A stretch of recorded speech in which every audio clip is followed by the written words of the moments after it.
मेरे सभी पढ़ाकू भाई बहनों का दिल से नमस्कार। आज की वीडियो में हम बात करने वाले हैं ऑल यूजी कोर्सेज के अंदर सेमेस्टर 1, 2 और 3 के जितने भी स्टूडेंट हैं जिन्होंने पॉलिटिकल साइंस में संवैधानिक मूल्य और मौलिक कर्तव्य यानी कि constitutional values and fundamental duties वाली जो है बुक ली है। इसके अंदर सेमेस्टर 1 और सेमेस्टर 3 के जितने भी स्टूडेंट जिनका एग्जाम होने वाला है अभी अपकमिंग, तो उस एग्जाम से रिलेटेड मैं आपको यहाँ पर बताने वाला हूँ। आज आपके लिए बहुत ज्यादा इंपॉर्टेंट होने वाली है वीडियो।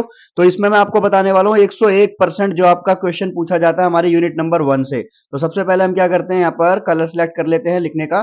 तो यहाँ देखते हैं सबसे पहले जो यूनिट नंबर 1 है इसमें से आपका सबसे पहला जो क्वेश्चन है जो कि 101% पूछा जाता है। तो भैया ये क्वेश्चन आप देख लीजिए और उसके बाद में आप मुझे आकर जो है धन्यवाद बोलेंगे कि सर हमारा जो है पेपर बहुत अच्छा गया और ये क्वेश्चन हमारे पेपर में आया था। तो जो सबसे पहले देखते हैं हमारी यूनिट नंबर 1 में भारत का संविधान। तो देखिए भैया, जब हमारी बुक में यूनिट नंबर 1 सबसे पहले दी गई है इंडियन कॉन्स्टिट्यूशन यानी कि भारत का संविधान एक परिचय। अब जब भारत का संविधान एक परिचय दिया गया है तो सिंपल सी बात है भैया, आपसे जो क्वेश्चन पूछा जाएगा वो यही पूछा जाएगा कि भारतीय संविधान की मौलिक विशेषताओं के बारे में बताइए। भारतीय संविधान की क्या क्या विशेषताएं हैं। इसके ऊपर मैंने और भी पहले वीडियो बनाई थी पर आज मैं दोबारा बना रहा हूं क्योंकि ये जो है आपका अपकमिंग एग्जाम है। आपके कुछ दिनों बाद में जो है आपका एग्जाम होने वाला है। तो सबसे पहले क्या करना है स्टूडेंट्स, आपको सबसे पहले इंट्रोडक्शन लिखना है, ठीक है। तो जो इंट्रो लिखोगे आप, तो इंट्रो में सबसे पहले यहां से लिखोगे कि भाई जो संविधान है वो एक राजनीतिक संस्था के संचालन का उपकरण है। इसका उद्देश्य जनता के सामाजिक राजनीतिक मानदंडों का विकास करना है जिससे वे सम्मानपूर्ण और गौरवपूर्ण जीवन को जी सकें। तो भैया कहने का मतलब क्या है कि जो कॉन्स्टिट्यूशन है, जो संविधान है, संविधान क्या होता है? एक राजनीतिक व्यवस्था है और राजनीतिक व्यवस्था को चलाने के लिए उपकरण है एक। और इसका उद्देश्य क्या होगा कि भैया जनता है उसका सामाजिक, राजनीतिक, आर्थिक किसी भी प्रकार का जो मापदंड है उसका विकास करना है जिससे कि वो जो नागरिक हैं जो उस जगह पर रह रहे हैं वो सम्मानपूर्ण और गौरवपूर्ण जीवन को जी सके। ये एक कानूनी दस्तावेज है। ये तो आपने क्लास 11th में ही पढ़ा होगा कि जो संविधान है वो क्या एक कानूनी लिखित दस्तावेज है जो एक राष्ट्र के शासन के लिए कुछ दिशा निर्देश प्रस्तुत करता है, यानी कि कुछ जो है इंस्ट्रक्शंस देता है कि किस तरीके से एक राज्य को, एक राष्ट्र को जो है शासन करना है। संविधान एक जीवन संरचना है जो एक राष्ट्र की बदलती आवश्यकताओं और परिस्थितियों के अनुरूप बदलता रहता है। तो देखिए इसके अंदर क्या होता है, इसमें कुछ चीज हटाई नहीं जा सकती, बस उसके अंदर क्या की जा सकती है, उसमें जो है संशोधन किया जा सकता है। संशोधन का मतलब क्या होता है? संशोधन का मतलब होता है किसी चीज का बदलाव करना। तो इसके अंदर जो है कुछ चीजें ऐड हो सकती है, ठीक है, सॉरी ऐड हो सकती है इसके अंदर। अब पिछले 75 वर्षों से भारतीय संविधान में 100 से भी अधिक संशोधन हुए, यानी कि 104 से भी ज्यादा जो है इसमें संशोधन किए जा चुके हैं। जैसे जीएसटी था आपका, तो जीएसटी भी एक संशोधन था, ठीक है। परंतु इसे मौलिक स्वरूप में कोई बदलाव नहीं हुआ, यानी कि जो इसका एक्चुअल में जो इसका फॉर्मेट है उसके अंदर कोई बदलाव नहीं हुआ है। ये आपको इंट्रोडक्शन में लिखना है, ठीक है। उसके बाद में आपको इंट्रोडक्शन में थोड़ा सा और ऐड करना है कि भैया जो भारत है इसका जो संविधान है इसका लेखन कार्य संविधान सभा द्वारा किया गया था। बहुत ही इजी कॉन्सेप्ट है, आराम से याद हो जाएगा, समझ में भी आ जाएगा। तो जो भारतीय संविधान है इसका जो कॉन्सेप्ट है यानी कि जो इसका पूरा लेखन का जो कार्य है वो संविधान सभा के द्वारा किया गया था। अब जिसके सदस्यों का जो चयन है यानी कि उसके जो सदस्य चुने गए थे वो भैया जुलाई 1946 में, यानी कि when we got freedom in 1947, before getting freedom जो है हमारे कॉन्स्टिट्यूशन को लिखने के लिए सदस्यों का चुनाव कर लिया गया था। तो 1946 में भैया 1946 के अंदर जो है इनके सदस्यों का चुनाव किया गया था। और मुस्लिम लीग के बहिष्कार के बाद में भी, अब मुस्लिम लीग ने क्या करा था भैया, इसका बहिष्कार किया था, इसको मना किया था। उसके बाद में भी 9 दिसंबर 1946 को संविधान सभा की पहली बैठक का आयोजन किया गया। तो पहली बैठक कब हुई थी? तो 9 दिसंबर 1946 को संविधान सभा की पहली बैठक हुई थी। और उसके बाद में जो एक बच्चों वाला क्वेश्चन जो कि 11th क्लास से आप पढ़ते हुए आए हैं ना, 11th में आपने पढ़ा होगा कि भाई संविधान को बनने में कितना समय लगा। ये हर बच्चा बच्चा जानता है कि 2 वर्ष 11 महीने और 18 दिन का समय लगा। यहाँ 13 लिखा है, 18 दिन का समय लगा और 26 नवंबर 1949 को इसको अपनाया गया। और वहीं कुछ समय बाद 26 जनवरी 1950 को ये अस्तित्व में आया और संविधान लागू हुआ। तो ये तो भैया हो गया आपका इंट्रोडक्शन। तो भैया आपको कोई दिक्कत नहीं होने वाली, क्वेश्चन बिल्कुल एज इट इज आपको मिलने वाला है एग्जाम के अंदर। एग्जामिनर सबसे पहला क्वेश्चन आपसे यही पूछेगा कि भारतीय संविधान की प्रमुख विशेषताएं बताइए। तो पहले भारतीय संविधान के बारे में आपको जो है बताना है प्यारे प्यारे शब्दों में, जैसा कि मैंने आपको बताया। उसके बाद में आती है भैया सबसे पहले हमारा कॉन्सेप्ट कि भारतीय संविधान की प्रमुख विशेषताएं बताइए, ठीक है। भारतीय संविधान की प्रमुख विशेषताएं, तो विशेषताओं की अगर हम बात करें, सबसे पहले इसकी जो प्रस्तावना है कि हम भारत के लोग है ना, भारत को एक संपूर्ण प्रभुत्व संपन्न समाजवादी धर्मनिरपेक्ष लोकतांत्रिक गणराज्य बनाने के लिए समस्त नागरिकों को सामाजिक हो, आर्थिक, राजनीतिक न्याय, इन सब चीजों के बारे में यहाँ पर बात की गई है। तो ये क्लियर है, इसको आप आराम से पढ़ लेंगे कि भाई प्रस्तावना में क्या दिया गया है।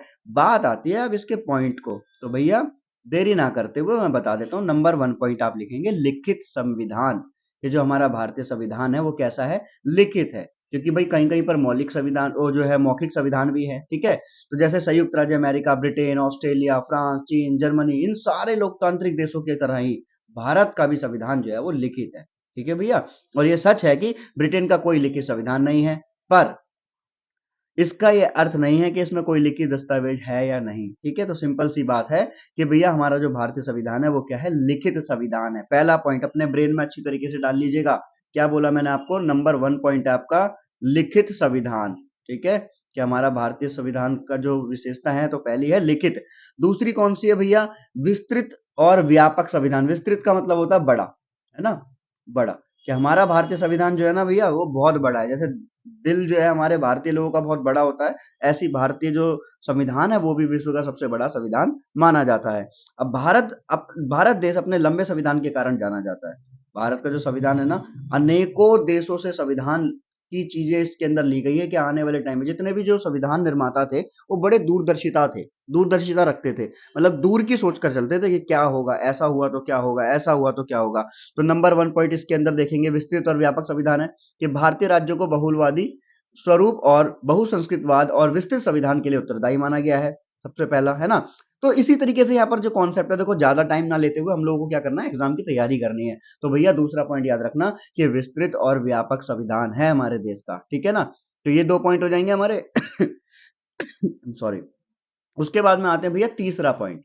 अब जो हमारा थर्ड पॉइंट होगा वो कौन सा होगा। पहला पॉइंट हमने क्या करा भाई, पहला पॉइंट हमने देखो साथ के साथ याद भी करते चलेंगे। पहला पॉइंट हमारा क्या था कि संविधान लिखित है, ये पढ़ लिया हमने। संविधान क्या है, लिखित है।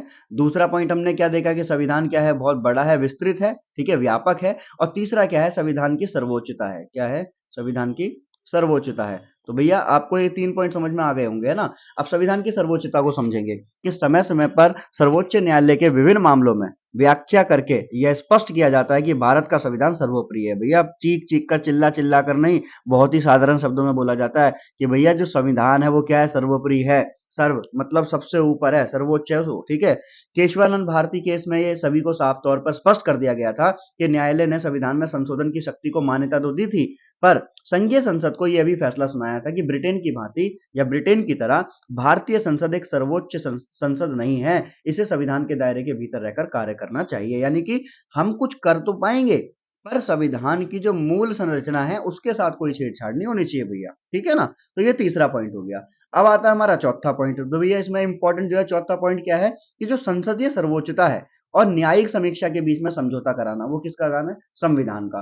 तो 26 जनवरी 1950 को जो हमारा संविधान है वो जो प्रभावी हो गया, उसके बाद में इसमें कई बार संशोधन किए जा चुके हैं। यानी कि संशोधन का मतलब होता है बदलाव किए जा सके।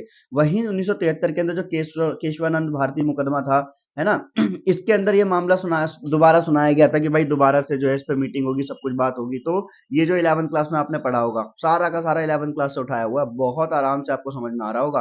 तो भैया ये हमारा जो है चौथा पॉइंट हो गया। फिर हमारा आ जाएगा पांचवा पॉइंट। तो भैया पांचवा पॉइंट हमारा कौन सा, फंडामेंटल राइट्स, यानी कि मौलिक अधिकार। तो स्टूडेंट्स मौलिक अधिकार के बारे में तो भैया आज आप सभी जानते हैं। अगर वीडियो देख रहे हैं तो इसका मतलब ये है कि आप में इतनी तो नॉलेज है कि भैया मौलिक अधिकार क्या होता है ना।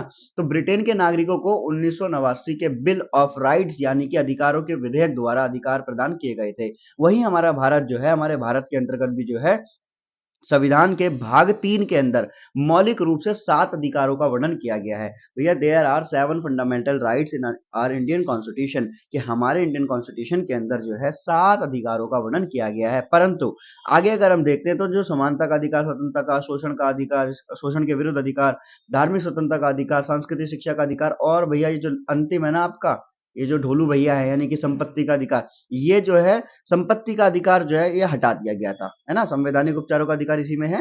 तो ये 6 अधिकार अब रह गए, 7वां पॉइंट जो है हमारा हटा दिया है। अब ये 44वां संशोधन हुआ था। अब भाई 44वां संशोधन हुआ, इसके द्वारा संपत्ति के अधिकार को हटा दिया गया और इसको 300A में रख दिया है। और ये अधिकार इस रूप से मौलिक है कि किसी भी सरकारी संस्था और जितनी अन्य संस्थाएं हैं, इन अधिकारों के हनन को सर्वोच्च न्यायालय और राज्य के उच्च न्यायालयों में चुनौती दी जा सकती है। तो समझ में आ रहा है भैया। तो ये हो गए हमारे इसके 6 पॉइंट, सॉरी 5 पॉइंट, है ना। अब 5 पॉइंट के बाद में आता है हमारा इसके अंदर भैया छठा पॉइंट। अब छठा पॉइंट क्या है? तो देखो मैंने आपको क्या बोला है, लेसन नंबर 1 आपका जैसे ही खुलेगा तो आप सबसे पहले भैया भगवान का आशीर्वाद ले लेना और ये बोल देना कि जी बहुत बढ़िया, हमारा जो है लेसन हमें समझ में आ चुका है। क्यों? क्योंकि हमारे पेपर के अंदर 101% सबसे पहले क्वेश्चन जो आपसे पूछा जाएगा, वो यही पूछा जाएगा, भारतीय संविधान से आप क्या समझते हैं? भारतीय संविधान की विशेषताएँ बताइए। तो भैया उसका छठा पॉइंट है कि राज्य के नीति निर्देश सिद्धांत। अब राज्य के नीति निर्देश सिद्धांतों को शामिल करने के मामले में संविधान के दिग्गजों पर जो है बहुत ज्यादा जो है गणराज्य का प्रभाव था। आयरिश गणराज्य का प्रभाव था। गणराज्य समझते हो? अब भैया गणराज्य क्या होता है? देखो एक राज्य राज्यों से मिलकर बनता है गण, ठीक है, और ऐसे बहुत सारे राज्य मिल जाते हैं, गणराज्य मिल जाते हैं तो उनसे बनेगा गणराज्य। जैसे सोवियत संघ के बारे में आपने सुना होगा।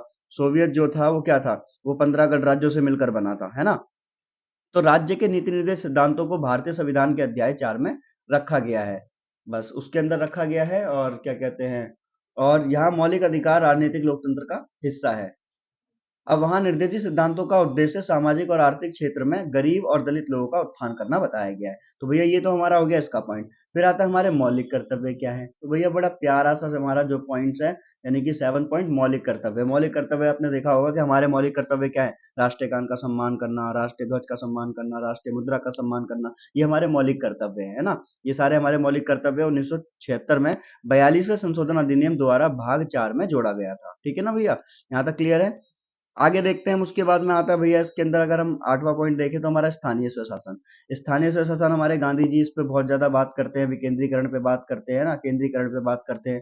तो भारतीय संविधान के अनुच्छेद 40 में स्थानीय स्वशासन के बारे में बताया है, जिसमें भैया 73वां 74वां संशोधन, 73वां गांव और 74वां शहर से संबंधित है। यहाँ तक कोई दिक्कत होने वाली नहीं है, आपको आराम से सारी चीजें समझ में आ जाएगी।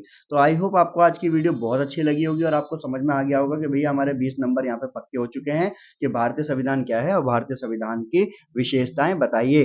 आपके आने वाले पेपर के अंदर ये क्वेश्चन आपको देखने को जरूर मिलेगा। और अगर आपको ये क्वेश्चन अच्छा लगा हो और अगर आपको समझ में अच्छे से आया हो तो मुझे आप जरूर कमेंट बॉक्स के अंदर जरूर बताइएगा। Thanks for watching.